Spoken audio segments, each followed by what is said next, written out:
అటువంటి గొప్ప కవితాశక్తిని అటువంటి వాగ్ఝరిని ఇవ్వగలిగినటువంటిది అమ్మవారు. ఇచ్చిందా? ఒక్కసారి నమస్కారం చేస్తే ఏమండి అంత శక్తి ఇచ్చేస్తుందా? అంత జ్ఞానం ఇచ్చేస్తుందా అమ్మవారు? ఒకటి కాదు, మీకు ప్రపంచంలో ఎన్ని ఉదాహరణలున్నాయో. కాళిదాసు గారికి అంత కవిత్వ శక్తినిచ్చింది ఎవరిచ్చారు? అమ్మవారు ఇచ్చింది. కేవలం అమ్మ కటాక్షంతో చూసిందంతే. వెంటనే కాళిదాసు గారు శ్యామలాదండకం చెప్పారు. ఎక్కడి నుంచి వచ్చింది కాళిదాసు గారికి ఆ శక్తి? అమ్మవారు మూకుడని కంచిలో దేవాలయంలో ఎప్పుడూ కూర్చునుండేవారు. ఆయన పేరేమిటో కూడా ఎవరికీ తెలియదు. ఆయన మూగివాడు. సాధారణంగా మూగితనం ఉంటే చెవుడు కూడా ఉంటుంది. ఆయన ఎప్పుడు మాట్లాడేవారు కాదు, అలా కూర్చుని ఉండేవారు. ఆయన అదృష్టం పట్టింది. ఒకనాడు అమ్మవారు అలా వెళ్ళిపోతూ చూసింది. చూసి నిర్హేతుకంగా అమ్మ తన యొక్క కరుణని ప్రసరింపచేసింది కళ్ళల్లోంచి. అంతే. కొంతమంది అంటారు మూకుడికి తన తాంబూలం తీసి ఆయన నోట్లో పెట్టిందంటారు. ఏదైతేనే అమ్మ కరుణ ప్రసరించిందంటే వెంటనే ఆయన నోటి వెంట 500 శ్లోకాలు వచ్చాయి. 500 శ్లోకాలు కూడా ఎంత గొప్పగా వచ్చాయో తెలుసా అండి? మూక పంచశతి అని పేరు దానికి. ఆయన అమ్మవారి మీద వెంటనే ఆర్యాశతకము అని ఒక శతకం చెప్పేశారు. అమ్మ ఒక్క చిరునవ్వు నవ్వింది. మందస్మిత శతకము అని చిరునవ్వు మీద 100 శ్లోకాలు చెప్పేశారు. వెంటనే అమ్మవారి కటాక్షం ఎలా ఉంటుందో చూశారు. కటాక్ష శతకము అని అమ్మవారి యొక్క కటాక్షం మీద 100 శ్లోకాలు చెప్పేశారు. అమ్మవారి యొక్క పాదముల వంక చూశారు. పాదారవింద శతకము అని 100 శ్లోకాలు చెప్పేశారు. అమ్మవారి యొక్క వైభవాన్ని వర్ణన చేస్తూ స్తుతి శతకము అని 500 శ్లోకాలు చెప్పేశారు. అది మూక పంచశతి అని ఇప్పటికీ కూడా అమ్మవారి గురించి చదువుకునే వాళ్ళు పొంగిపోయేటటువంటి పంచశతిలో ఆ శతకాలు అవి.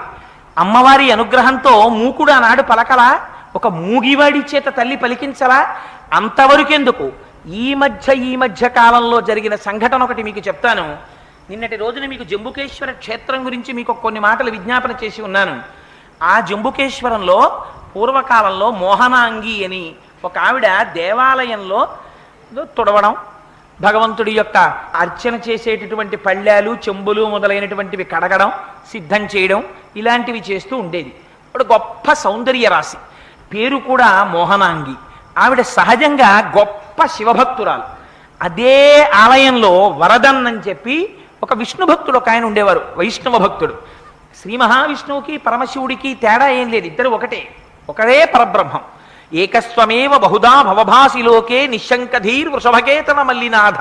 ఒక స్వామి అలా ప్రకాశిస్తాడు, శివకేశవుల మధ్య భేదమేం ఉండదు. అందుకనే ఆ వరదన్ జన్మతః వైష్ణవుడు కావడం చేత ఆయనకి ఏం పని చేస్తుండేవారంటే, అంటే వైష్ణవులంటే ఆ పని చేస్తారని కాదు నా ఉద్దేశం, ఆయన విష్ణు భక్తుడు కావడం చేత మోహనాంగి శైవ కుటుంబంలో జన్మించింది. ఆవిడ ఒక ప్రతిజ్ఞ చేసింది, నేను ఎవరిని వివాహం చేసుకున్నా వాడు శైవుడైతేనే నేను వివాహం చేసుకుంటానంది ఆవిడ. ఈ వరదన్కి మోహనాంగిని వివాహం చేసుకోవాలని కోరిక. ఈయన ఏం చేసేవాడంటే రోజు అమ్మవారికి అయ్యవారికి నివేదన చెయ్యడానికి కావలసినటువంటి పదార్థాలని వండుతుండేవాడు ఆలయంలో. ఆ వంట చేసిన పదార్థాలు మహానైవేద్యం చేస్తుండేవారు స్వామికి.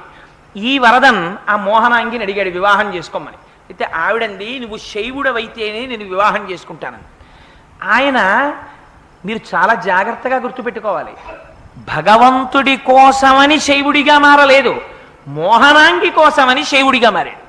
మారి ఒక రోజున ఆయన చేసింది ఏమిటో తెలుసా అండి?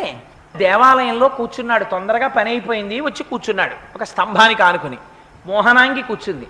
కూర్చుని ఆవిడికి ఎప్పుడు శివభక్తి, శివుని యొక్క వైభవాన్ని ఆవిడ వర్ణిస్తోంది. ఆయన మనస్సు అకస్మాత్తుగా శివకథలు వింటూ వింటూ లయమైపోయి పొంగిపోయి మానసికంగా తనలోంచి తాను లేచి జంబుకేశ్వరంలో పరమశివుడికి అమ్మవారి పాదముల మీద పడి నమస్కరించాడు. లేచి వెళ్ళలా, అక్కడే కూర్చుని. ఎంత ఆశ్చర్యకరమైన విషయం జరిగిందో తెలుసా అండి? వెంటనే గుళ్ళోంచి అఖిలాండేశ్వరి అమ్మవారు నడిచి బయటకు వచ్చింది. బయటికి వచ్చి అతి ప్రసన్నమైనటువంటి చూపు చూసింది వరదన్ని. వెంటనే ఆనాటి నుంచి ఆయన శరీరం విడిచిపెట్టే వరకు నోరు విప్పితే చాలు ఎన్ని రకాలైనటువంటి ఛందస్సుల్లో ఎన్ని శ్లోకాలు, ఇహ వర్షమే. ఆయన వచ్చి కూర్చున్నాడా వర్షం. అందుకని ఆయన పేరేమని పెట్టారో తెలుసా అండి?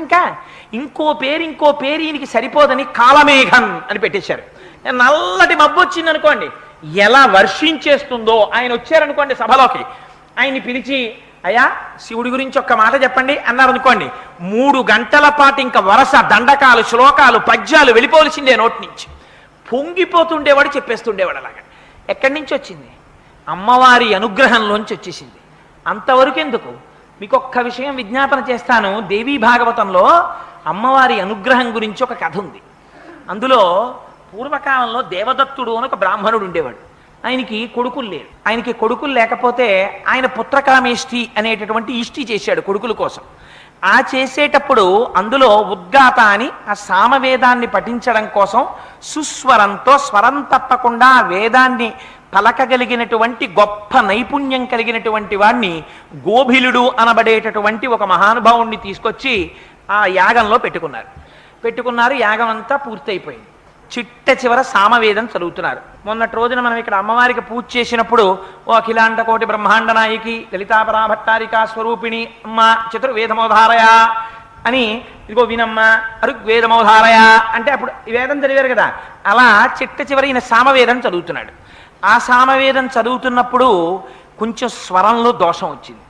దోషం వచ్చేటప్పటికి దేవదత్తుడికి ఎక్కడ లేని ఆగ్రహం వచ్చింది. నేను కొడుకు కోసమని యాగం చేస్తుంటే దాంట్లో వేదం చదవడానికి వచ్చి నువ్వు స్వరం తప్పుతావా? ఎంత తప్పు పని చేశావురా అని అడిగాడు. అడిగితే ఆయన అన్నాడు, వాక్కు స్వరము దేని మీద ఆధారపడతాయి? ఊపిరి మీద ఆధారపడతాయి.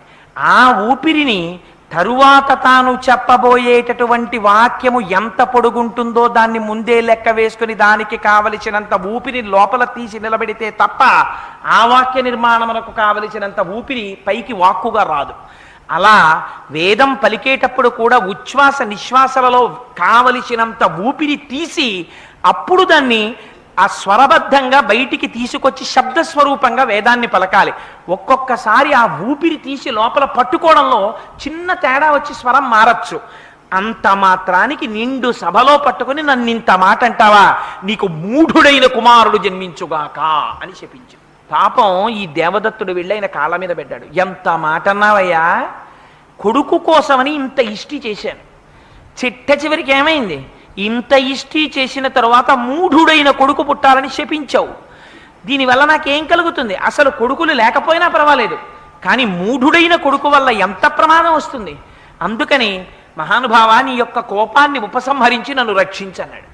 ఆయన అన్నాడు, పుట్టుక చేత మూఢుడు కానీ ఆ తరువాత అతను మహావిద్వాంసుడవుతాడు అన్నాడు. అయిపోయింది. ఇష్టి వెళ్ళిపోయారు ఎవరి మానాన వాళ్ళు. పాపం ఈ దేవదత్తుని యొక్క భార్య గర్భాన్ని ధరించింది, ఒక పిల్లవాణ్ణి కంది. ఆ పిల్లవాణ్ణి కూర్చోబెట్టుకుని దేవదత్తుడు సంధ్యావందనం నేర్పుదామంటే వాడు అలా చూస్తూ ఉండేవాడు. వాడి పేరు కూడా వాడి నోటికి తిరిగేది కాదు. ఉతధ్వజుడు అని పేరు పెట్టారు ఆయనకి. ఆయన పేరే ఆయనకి నోరు తిరిగేది కాదు. అందుకని అసలు ఏమీ మాట్లాడేవాడు కాదు. అలా కూర్చునేవాడు, ఒక చెక్క బొమ్మ కూర్చున్నట్టు ఉండేవాడు. తండ్రికి అసహ్యం వేసింది. ఒరే, నీలాంటి వాడి గురించి శాస్త్రంలో ఏం చెప్తారో తెలుసా? బ్రాహ్మణుడవై పుట్టి సంధ్యావందనం చెయ్యడం కూడా చేతకాక నోరు విప్పి 4 మంచి మాటలు పలకలేని నీలాంటి వాడికి శరీరమును పోషించడానికి కావలసినంత తిండి మాత్రమే పెట్టమని శాస్త్రం. అందుకని నీకు అంత తిండే పెట్టాలి. అంతకన్నా నువ్వు ఎందుకు పనికిరావు. ఇంకా నువ్వు